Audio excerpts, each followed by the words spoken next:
Sir मेरे पापा को एक्सपायर हुए 13 साल हो गए, मगर स्टेट ट्रांसपोर्ट में कोई भर्ती नहीं हुई। हम सचिवालय जाते हैं तो पुलिस द्वारा हमें डंडे मारते हैं बस, और कोई हम पर ध्यान नहीं देता। हम नौकरी की मांग किससे करें सर? सर प्लीज मेरे भाई को नौकरी दिलवा दीजिए प्लीज। जीएसआरटीसी वारसदार में है सर मेरा भाई आश्रित। 13 साल से हम राह देख रहे हैं, उनको नौकरी नहीं मिल रही। मेरी मम्मी मजदूरी करती है, मेरा भाई मजदूरी करता है। हम अपनी मांग कहाँ लेके जाए सर? प्लीज रिक्वेस्ट है आपसे, मेरे भाई को नौकरी दिलवा दीजिए सर।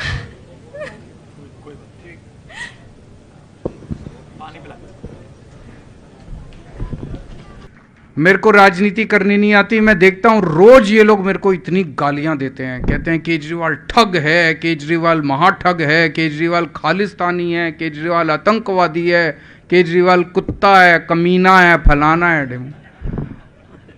मेरा क्या कसूर है? मैं तो यही कह रहा हूं मैं आपके स्कूल बनवा दूंगा, मैं तो यही कह रहा हूं मैं आपको रोजगार दे दूंगा, मैं तो यही कह रहा हूं आपके अस्पताल बनवा दूंगा।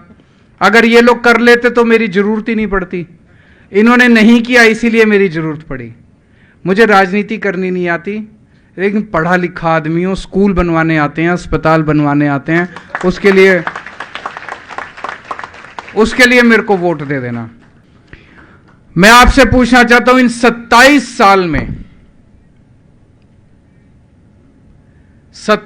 साल में इन लोगों ने टोटल मिला के गुजरात के बच्चों को कितने रोजगार दिए? कितने रोजगार दिए इन्होंने टोटल? फिर वोट क्यों देते हो इन लोगों को? अगर इन्होंने एक भी रोजगार नहीं दिया आप लोगों को, अगर युवाओं को रोना पड़ता है, अगर किसी की डेथ हो जाए और उसके बच्चे को कंपैशनेट ग्राउंड पे नौकरी नहीं मिलती, अगर पेपर रोज फूटते हैं, अगर युवाओं को रोजगार नहीं मिलता, सरकारी स्कूलों की बुरी हालत है, प्राइवेट स्कूल फीस बढ़ा रहे हैं, वेटिंग लिस्ट करते नहीं है ये लोग, अभी सारी चीज मैंने सारा लिखा है एक एक आप लोगों का, फिर आप लोग इनको वोट क्यों देते हो? आप लोग इनको अभी तक वोट इसलिए देते थे कि इनको वोट नहीं देंगे तो कांग्रेस को देना पड़ेगा। कांग्रेस तो और भी खराब है, तो इसीलिए मजबूरी में इनको वोट देना पड़ता था। इस बार मजबूरी नहीं है, इस बार मजबूरी नहीं है। इस बार एक ईमानदार पार्टी है, नई पार्टी है, नए चेहरे हैं, नई राजनीति है, राष्ट्रवादी पार्टी है। इस बार इनकी सरकार बदल दो, रोजगार भी मिलेंगे, वेटिंग लिस्ट भी मिलेगी, कंपैशनेट ग्राउंड पर नौकरियां भी मिलेंगी।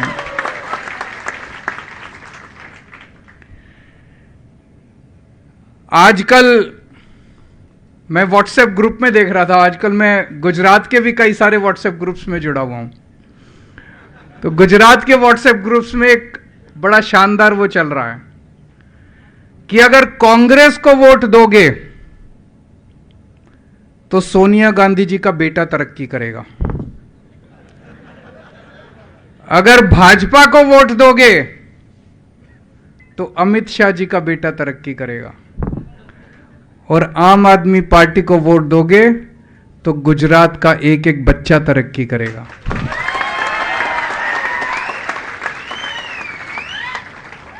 कौन पार्टी भविष्य दे सकती है? भाजपा भविष्य दे सकती है? कांग्रेस भविष्य दे सकती है? केवल आम आदमी पार्टी भविष्य दे सकती है। मैं इन दिनों में खूब घूमा हूं गुजरात के अंदर, खूब घूमा हूं, और गुजरात के युवाओं के साथ मिलकर हमने पूरा प्लान बनाया है कि किस तरह से गुजरात के एक एक युवा के लिए हमें रोजगार तैयार करना है। और हम हवा में बात नहीं करते। दिल्ली में पिछले 5 साल में मैंने 12 लाख बच्चों के लिए रोजगार का इंतजाम किया दिल्ली के अंदर। 12 लाख, वेबसाइट के ऊपर है सारा। 12 लाख बच्चों के लिए रोजगार का इंतजाम किया। भगवंत मान जी को अभी 6 महीने भी पूरे नहीं हुए सरकार के, ये ऑलरेडी 20,000 सरकारी नौकरियां निकाल चुके हैं।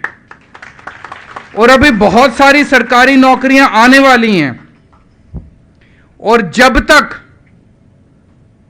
आपके लिए रोजगार का इंतजाम नहीं करेंगे, आपके घर का खर्चा थोड़ा बहुत चलता रहे, हमने तय किया है कि हर बेरोजगार युवा को हर महीने 3-3 हजार रुपए बेरोजगारी भत्ता देंगे।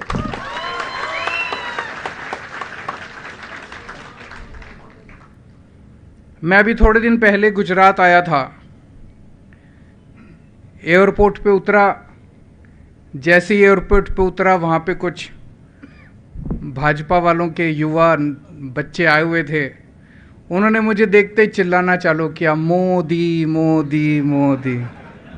आज इस मंच से मैं उन सारे बच्चों को कहना चाहता हूँ, मैं आपको आपका नारा बदलने के लिए कभी नहीं कहूँगा, आप उन्हीं का नारा लगाइए, लेकिन हमारी सरकार बनी तो रोजगार मैं आपको भी दूंगा,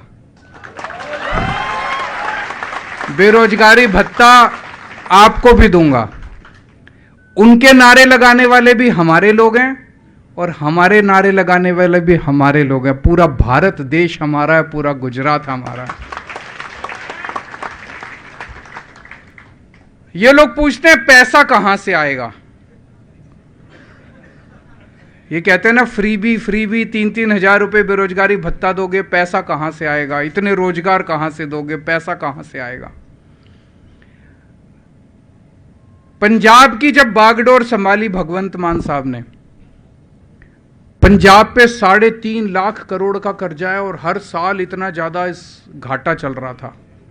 इन्होंने आते ही पंजाब के अंदर 20,000 नई नौकरियां दे दी, कई बच्चों को पक्का कर दिया, पूरे पंजाब की बिजली मुफ्त कर दी। कहां से पैसा आया? चोरी बंद हो गई, भ्रष्टाचार बंद हो गया, उससे पैसा बचने लगा। इनका मैं देख रहा था, शायद काफी जीएसटी के अंदर 25% के करीब रेवेन्यू बढ़ गया, 25% रेवेन्यू बढ़ गया। क्यों? पहले जो चोरी करते थे लोग, वो देखने लगे कि अच्छी सरकार आ गई है, स्कूल अस्पताल बना रही है, लोगों ने खुद ब खुद टैक्स देना चालू कर दिया, चोरी बंद हो गई। इन लोगों ने इतनी चोरी कर रखी है, इतनी चोरी कर रखी है, इन लोगों ने सारा पैसा, इन नेताओं ने, इन दोनों पार्टियों के नेताओं ने, अगर इन दोनों पार्टियों के नेताओं की प्रॉपर्टी बेच दी जाए, मुझे लगता है गुजरात का सारा कर्जा जो है वो सारा वो खत्म हो सकता है। इन्होंने इतना पैसा कमा रखा।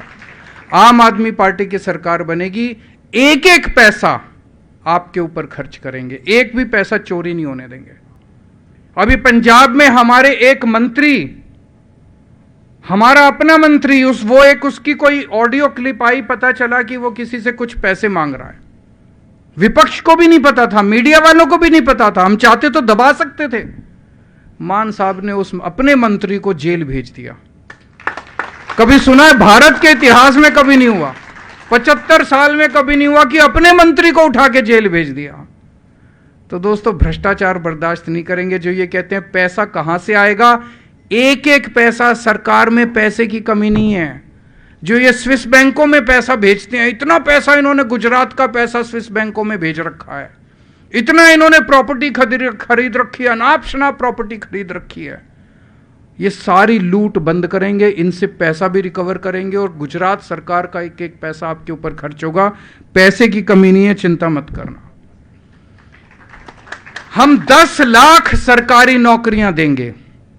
कैसे देंगे? गुजरात में अभी सरकारी स्कूलों की बात हो रही थी, कई लोग बोल रहे थे सरकारी स्कूलों का बहुत बुरा हाल है। दिल्ली के सरकारी स्कूल के बारे में पता है आप लोगों को कि अच्छे हो गए? पता है ना? जैसे दिल्ली के सरकारी स्कूल शानदार किए हैं, पंजाब के अंदर भी शुरू हो गया, गुजरात के सरकारी स्कूल भी, सारे सरकारी स्कूल शानदार बनाएंगे। गुजरात के सरकारी स्कूलों में अभी बहुत सारे टीचरों की पोस्टें खाली पड़ी हैं, टीचरों की बहुत सारी कमी है। अभी कह रहे थे कंप्यूटर टीचर की बहुत ज्यादा कमी है। केवल कंप्यूटर नहीं, मुझे पता चला साइंस के भी बहुत सारे टीचरों की कमी है। हर स्कूल के अंदर टीचरों की इतनी सारी नई पोस्ट क्रिएट करनी पड़ेगी। अगर हमें अपने बच्चों को, हर क्लास में एक टीचर तो होना चाहिए, अभी मैंने सुना एक एक टीचर 5-5 क्लासों को साथ बिठा के पढ़ाता है। कई स्कूल ऐसे हैं जहां एक भी टीचर नहीं है, स्कूल ही नहीं खुलते हैं, बच्चे ही नहीं आते हैं। इसको ठीक करना पड़ेगा। हमें इतने नए टीचरों की भर्ती करनी पड़ेगी, नई टीचरों की पोस्टें क्रिएट करनी पड़ेगी, इतने सारे नए सरकारी स्कूल बनाने पड़ेंगे। उन सरकारी स्कूलों में इतनी नई टीचरों की पोस्टें आएंगी, इतना नया स्टाफ लगाया जाएगा, सफाई का स्टाफ, सिक्योरिटी का स्टाफ, इतना नया स्टाफ आएगा। मैं समझता हूं कुछ लाख सरकारी नौकरियां तो स्कूलों के अंदर ही पैदा हो जाएंगी। अगर हमें एक सुनहरा गुजरात बनाना है, सबसे पहले शिक्षा को ठीक करना पड़ेगा। उसी तरह से इतने सारे कॉलेज खोलने पड़ेंगे, कॉलेजों के अंदर इतने प्रोफेसरों की और इतने स्टाफ की भर्ती होगी। उसी तरह से इतने सारे मोहल्ला क्लिनिक, अभी 6 महीने के अंदर भगवंत मान साहब ने 100 मोहल्ला क्लिनिक खोल दिए गुजरात के अंदर, पंजाब के अंदर, दिल्ली के अंदर हमने कोने कोने में हर गली के अंदर एक मोहल्ला क्लिनिक खोला हुआ है। गुजरात में हमें कम से कम 20,000 मोहल्ला क्लिनिक खोलने हैं, कम से कम 20,000, और एक एक मोहल्ला क्लिनिक में कम से कम 5 लोगों की पोस्ट होती है। 1 लाख पोस्ट तो यहीं हो गई मोहल्ला क्लिनिक में।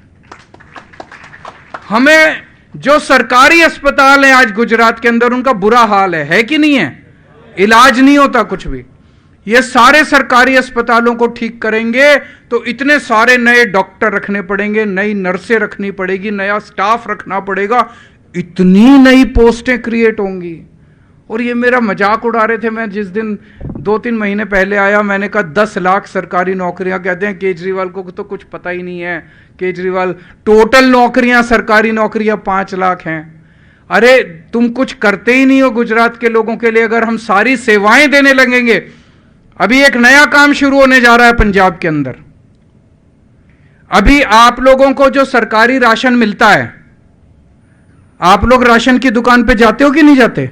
गरीब आदमी, राशन वाला ठीक से राशन देता है कि नहीं देता?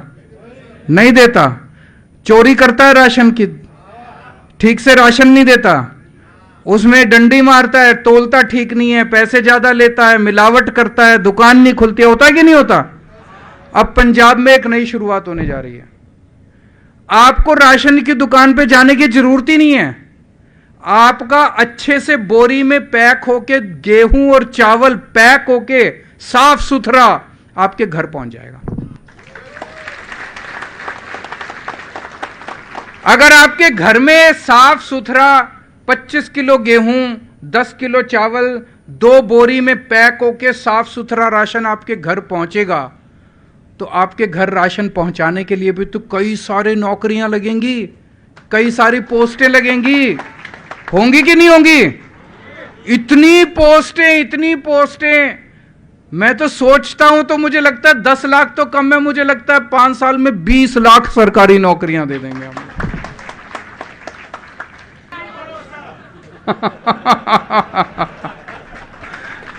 एक कटोरी 2 समोसा, 1 कटोरी 2 समोसा। इस बार भगा दो इन लोगों को। अभी कई सारे लोगों ने, हैं जी, भगा दिया। हाँ, आज दिवाली कल दिवाली, आज दिवाली कल दिवाली। अभी एक व्हाट्सएप ग्रुप पे मैंने एक टीवी में प्रोग्राम भी देखा था, गुजराती टीवी चैनल में। उसमें पता चला कि एक नेता भाजपा का पुराना मंत्री है, वो अपने सारे कार्यकर्ताओं को उसने व्हाट्सएप भेजा, बोला कमल के आसपास कीचड़ बहुत हो गया है, ये कीचड़ हाथ से साफ नहीं होगा, झाड़ू से सफाई करनी पड़ेगी।